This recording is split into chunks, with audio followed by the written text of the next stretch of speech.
you have to be willing to bloody your nose a little bit. This team is going to be built on toughness. We're going to go out and get better every day. The Mike Pettine Coaches Show, presented by Liberty Ford, begins now. Good evening, Dog Pound, and welcome to another edition of the Mike Pettine Coaches Show, driven by Liberty Ford, here from the Mike Pettine Studios in Berea. Nathan Zegura with Mike Pettine. Coach, how did it feel to finally get that monkey off your back and get that win over the Niners? Oh, yeah, it was a mixture of probably relief was the number one feeling, but just you just feel so good for the players because they're the ones you see them each week. They come in, they work hard, practice their tails off, all the preparation that goes in, and then just to not be able to cash in on Sundays. And it had been a long time. It had been much too long. What does it say about your coaching staff and about these players that coming off of the Baltimore game and then the Cincinnati game that they still went out there and arguably had their best performance of the season this late in the season when you're out of the playoffs? Well, it's a credit to them. It's a credit to the men in the room, coaches and players and support staff that despite all the negativity swirling outside of the building and just the doubt that creeps in is when things aren't going well, is that we maintain the belief in what we do. Maintained a belief in how we prepare, how we practice, and our guys went out, and I thought that we were clearly the team with better energy, better focus, and it showed in the end result. Did you have a victory cigar afterwards? I did. It was a pretty big one too. I bet. It was aged a little bit more than it should have been, but I did. I saw your father after the game, and even he was very happy. Didn't have even one bad thing to say, which was unusual.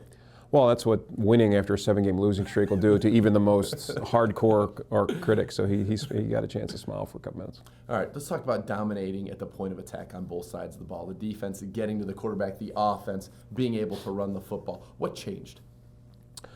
I think it was a function of a lot of different things. People ask, like, what did you guys do different? And it wasn't that much. If you look at the call sheets, both sides of the ball, offensively, you can make the argument we were a little less perimeter run and more downhill, which was something that we wanted to get to, especially moving Austin Pastore to guard. That we felt we could be a little bit more downhill with him in there.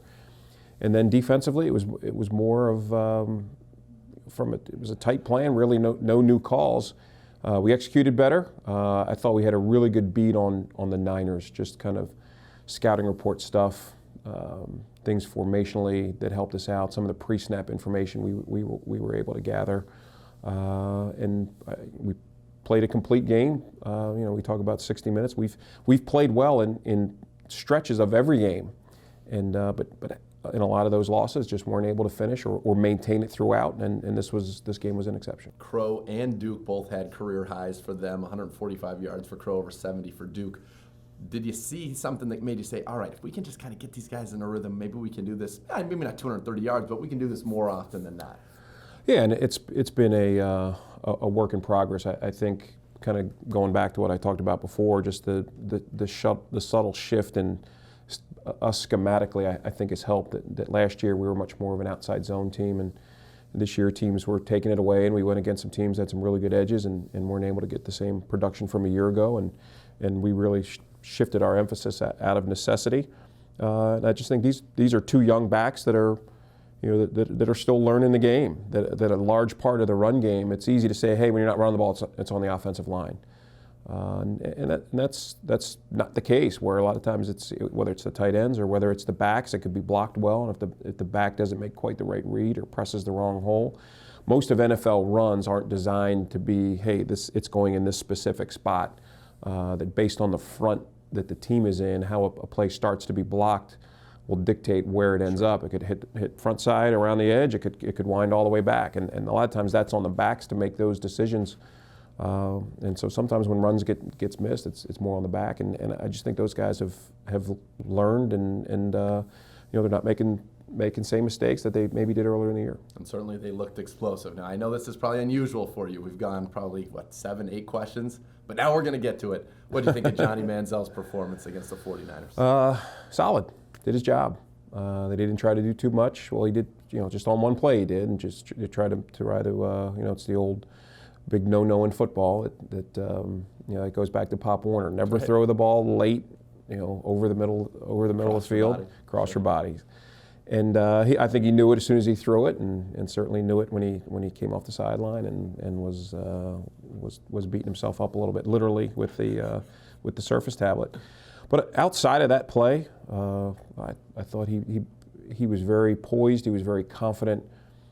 He was confident because he was prepared. I thought he had a good feel for everything that they were doing. Just the communication I could hear on the headset, and a few times I went over there while they were visiting in between series and kind of going over the still prints, and I thought it was evident that he was very comfortable out there, and also all you got to do is go back and look at his feet. Same thing, that there were plays where they only rushed 3 or we hit a clean pocket early, and he planted his feet and didn't move them and went to his. His first read, his second. The third down throw to Marlon, I thought was a really good example where the initial one was on the other side of the field. He had to go ahead and hitch and reset, and then brought his eyes back across the field and made a heck of a throw into a tight window to Marlon, and that was a big first down for us. So, no, he was definitely arrow up.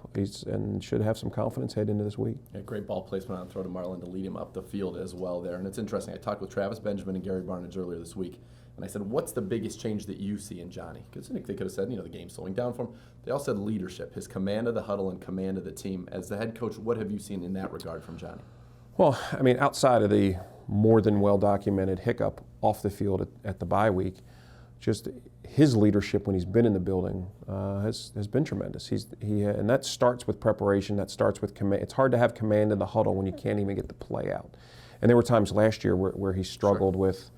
Hey, now he knows the formation. He already knows the play. We have some unique, plays that are unique to the formation. He'll hear the beginning of it and already know it and go ahead and finish the thought for flip. So I just think they see the confidence, they see the preparation that he puts into it.